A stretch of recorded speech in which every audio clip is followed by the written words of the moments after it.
순애가 태어난 곳은 남해 끝자락의 작은 어촌이었다. 마을 이름도 제대로 불리지 않는 곳, 그저 아래쪽 포구라 불리던 그곳에서 순애는 멸치 냄새를 맡으며 자랐다.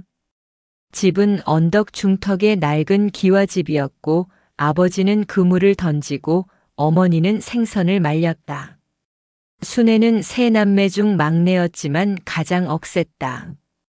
15살 때부터 새벽같이 일어나 그물을 손질했고 해가 지면 갓 잡아온 생선을 다듬었다. 손톱 밑엔 늘 비린내가 배어 있었지만 그녀의 웃음만큼은 깨끗했다. 마을 사람들은 순애를 보며 말했다. 저 아이는 바다를 닮았어. 순하지만 강하지. 20살이 되던 봄 부산에서 온 청년 현수를 만났다. 그는 낡은 오토바이 한 대에 의지해 포구와 시장을 오가며 생선을 운반하는 일을 했다. 키는 크지 않았지만 어깨가 넓었고 말수는 적었지만 성실했다. 순애를 볼 때마다 수줍게 웃었고 가끔 포구에 들를 때면 꼭 그녀가 일하는 선착장 근처를 지나갔다. 두 사람은 금방 사랑에 빠졌다. 현수가 청혼할 때 가져온 건 금반지가 아니라 손수 짠 대나무 바구니였다. 이거 들고 시장 다니면 편할 거야. 그 말에 순애는 고개를 끄덕였다. 그의 투박한 손이 따뜻했다. 결혼식은 소박했다. 마을 이장님이 주례를 보고 하객은 20명도 채 안 됐다. 신혼집은 포구 언덕 위 판잣집이었다. 비가 오면 천장에서 물이 샜고 겨울엔 바람이 벽 틈으로 파고들었다. 하지만 두 사람은 행복했다. 새벽마다 함께 일어나 그물을 정비하고 저녁엔 멸치국을 끓여 먹으며 하루를 나눴다. 현수는 오토바이를 몰고 시장을 돌았고 순애는 집에서 김을 말리고 젓갈을 담갔다. 가난했지만 웃음이 끊이지 않았다. 동네 안악들은 두 사람을 보며 부러워했다. 저 두 사람은 바다보다 깊은 사랑을 나눈다고들 했다. 어느 여름날 저녁 갓 잡은 멸치를 햇볕에 말리며 순애가 말했다. 여보, 언젠가 우리 이름 걸고 식당 하나 차리면 좋겠어. 작은 거라도. 현수는 땀을 닦으며 웃었다. 그래, 그럼 간판에 뭐라고 쓸까? 파도밥상. 어때? 좋네. 파도처럼 밀려왔다 밀려가도 늘 돌아오는 밥상. 두 사람은 그렇게 꿈을 꾸기 시작했다. 그 꿈은 작았지만 단단했다. 바닷바람처럼 거칠지만 파도처럼 끈질긴 꿈이었다. 순애는 그날 밤 남편의 등을 바라보며 생각했다. 이 사람과 함께라면 어떤 파도도 견딜 수 있을 것 같다고. 창밖으로 바다가 출렁였다. 달빛이 물결 위에서 부서졌다. 결혼 10년째 되던 해 봄 부부는 남해항 근처에 작은 식당을 열었다. 이름은 그때 그 약속대로 파도밥상이었다. 간판도 직접 그렸다. 현수가 파란 페인트로 파도를 그리고 순애가 붓으로 글씨를 썼다. 글씨는 삐뚤었지만 정성이 담겨 있었다. 가게는 겨우 4평 남짓, 테이블 5개가 전부였다. 벽은 합판으로 대충 막았고 주방은 낡은 가스레인지 2개가 다였다. 하지만 두 사람의 눈빛은 빛났다. 처음 몇 달은 손님이 없었다. 하루 종일 가게 문을 열어놔도 지나가는 사람만 많았다. 순애는 새벽마다 시장에 가서 가장 싱싱한 멸치를 골랐고 집에 돌아와 한 마리 한 마리 손질했다. 멸치국을 끓이고 김을 구웠으며 젓갈을 정성껏 담갔다. 현수는 포구를 돌며 전단지를 돌렸다. 파도밥상, 정성으로 차리는 남해의 맛. 투박한 글씨였지만 진심이 묻어났다. 그러던 어느 날 한 노인이 들어왔다. 낡은 작업복을 입은 어부였다. 순애는 평소처럼 멸치국 한 그릇을 정성껏 차려냈다. 노인은 한 숟가락 뜨더니 눈을 감았다. 그리고 말했다. 이게 진짜 바다 맛이네. 오랜만이야. 그날 이후 노인은 단골이 됐고 입소문이 퍼지기 시작했다. 어부들이 하나둘 찾아왔고 관광객들도 들르기 시작했다. 여기 멸치국 진짜 맛있다더라. 사장님이 손맛이 있어. 몇 년이 흐르며 파도밥상은 남해항의 명물이 됐다. 가게는 2배로 확장됐고 테이블도 15개로 늘었다. 순애는 여전히 새벽에 일어나 멸치를 다듬었고 현수는 홀에서 손님들을 맞았다. 그는 사람들의 이름을 기억했고 단골 손님들과 농담을 주고받았다. 가게는 늘 웃음소리로 가득했다. 어느 날 저녁 장사를 마치고 2사람은 나란히 앉아 멸치국을 떠먹었다. 현수가 말했다. 순애야, 이게 우리 인생의 파도야. 밀려왔다 밀려가는. 순애는 웃으며 고개를 끄덕였다. 그래, 근데 우린 계속 헤엄쳐 왔잖아. 그해 겨울, 아들 민호가 대학에 합격했다. 순애는 눈물을 흘리며 합격증을 어루만졌다. 이제 고생 끝이야. 그녀는 남편의 손을 꼭 잡았다. 현수도 웃었다. 2사람은 작은 건물까지 마련했다. 1층은 식당, 2층은 주거 공간이었다. 꿈이 현실이 되는 순간이었다. 하지만 행복은 오래 머물지 않았다. 그해 겨울 현수가 가게에서 쓰러졌다. 갑작스런 뇌출혈이었다. 병원으로 급히 옮겼지만 그는 사흘 만에 눈을 감았다. 순애는 병실에서 남편의 손을 붙잡고 울었다. 창밖으로 바다가 보였다. 파도는 여전히 출렁이고 있었지만 순애의 마음은 얼어붙었다. 장례를 치른 뒤 순애는 다시 식당 문을 열었다. 남편의 유지를 저버릴 수 없었다. 새벽마다 혼자 일어나 멸치를 다듬고 국을 끓였다. 손님들이 사장님 힘드시겠어요 라고 말할 때마다 순애는 고개를 저었다. 괜찮아요. 일하는 게 더 나아요. 사실은 멈추면 무너질 것 같았다. 일하는 동안만큼은 현수가 옆에 있는 것 같았다. 그의 목소리가 들리는 것 같았다. 순애야, 오늘도 수고했어. 민호는 대학을 졸업하고 회사에 취직했다. 몇 년 뒤 결혼을 했고 며느리 지영을 데리고 왔다. 지영은 도시에서 자란 깔끔한 여자였다. 순애는 며느리를 반갑게 맞았다. 우리 민호 잘 부탁해요. 지영은 공손하게 인사했지만 눈빛은 어딘가 차가웠다. 결혼 1년 후 민호가 말했다. 엄마, 이제 제가 식당을 맡을게요. 엄마는 너무 오래 고생하셨어요. 순애는 감격했다. 아들이 아버지의 꿈을 이어받겠다니. 그녀는 기꺼이 식당과 건물을 아들 명의로 넘겼다.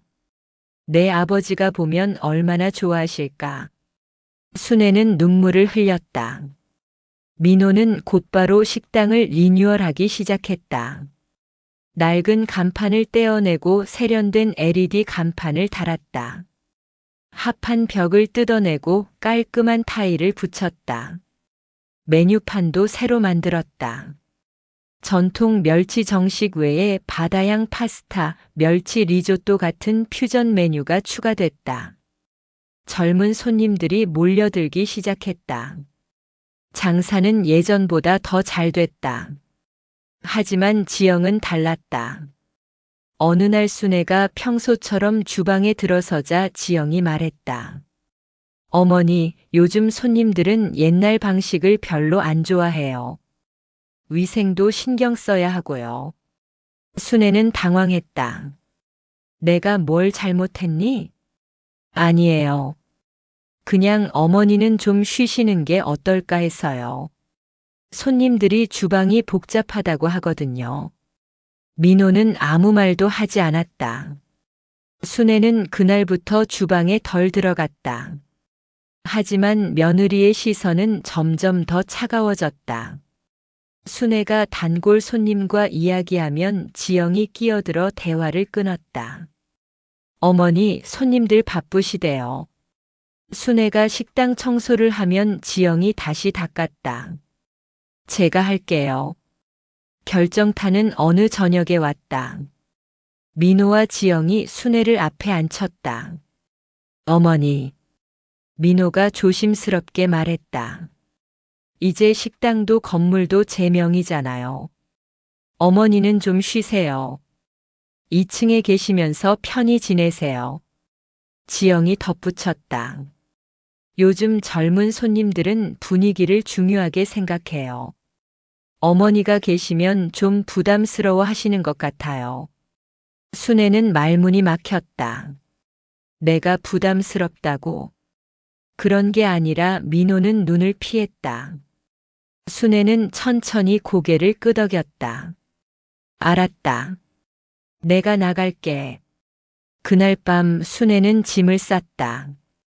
아들은 방문 앞에 서 있었지만 들어오지 않았다. 순애는 현수의 사진 한 장과 낡은 옷까지 몇 벌만 챙겼다.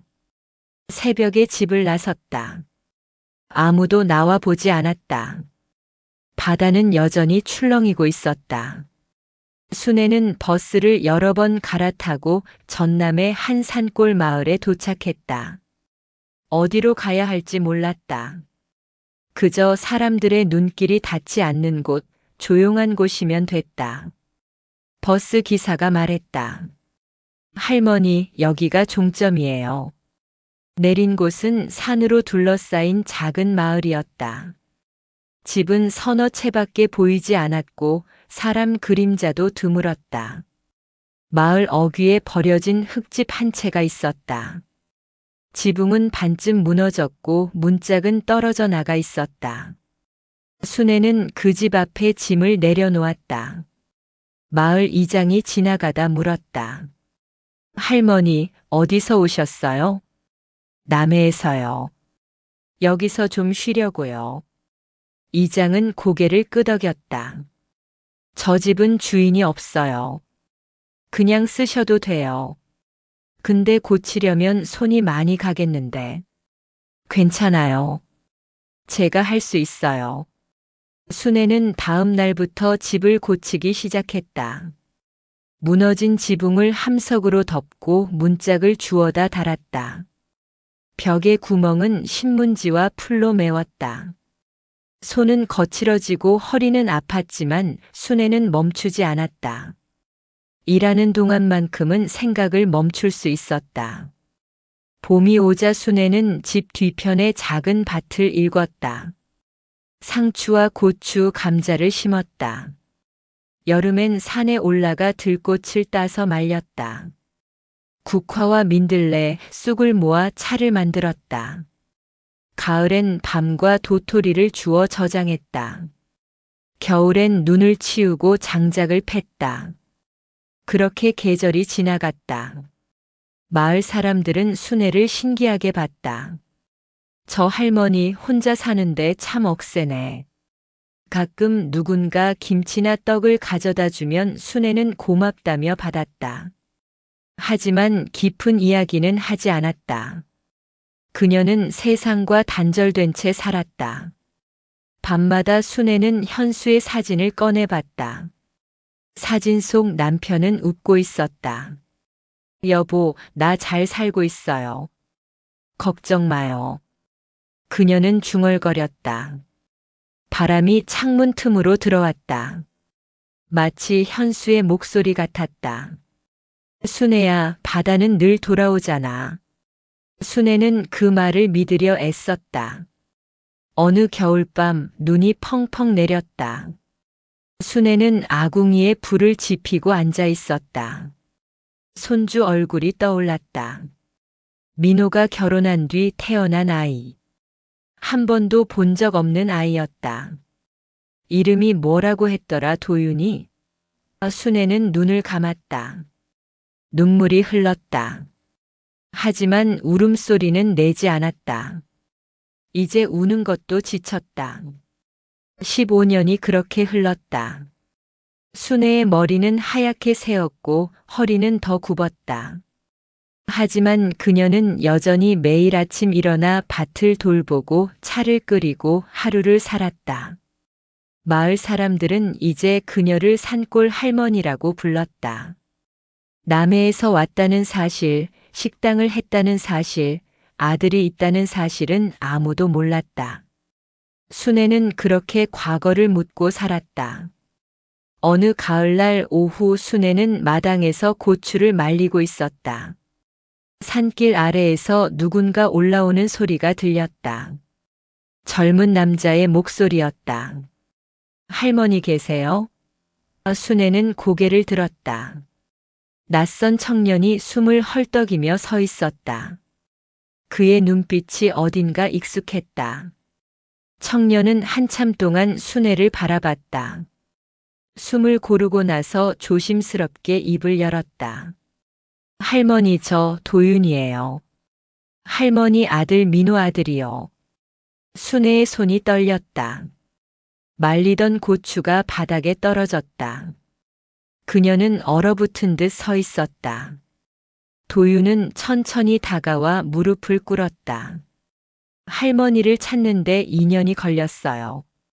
주민등록도 없으시고 연락처도 없으셔서. 순애는 입술을 떨며 물었다. 내가 어떻게 해? 아버지가 편찮으세요. 암이에요. 도윤의 목소리가 갈라졌다. 치료받으시면서 계속 할머니 이야기만 하셨어요. 너무 늦게 잘못을 깨달았다고 꼭 용서를 구하고 싶다고요. 순애는 주저앉았다. 15년 동안 꽁꽁 얼려뒀던 감정이 무너져 내렸다. 도윤도 함께 울었다. 두 사람은 오래도록 마당에 앉아 울었다. 할머니, 저희 집으로 가시죠. 아버지가 기다리고 계세요. 순애는 고개를 저었다. 난 이제 갈 곳이 없어.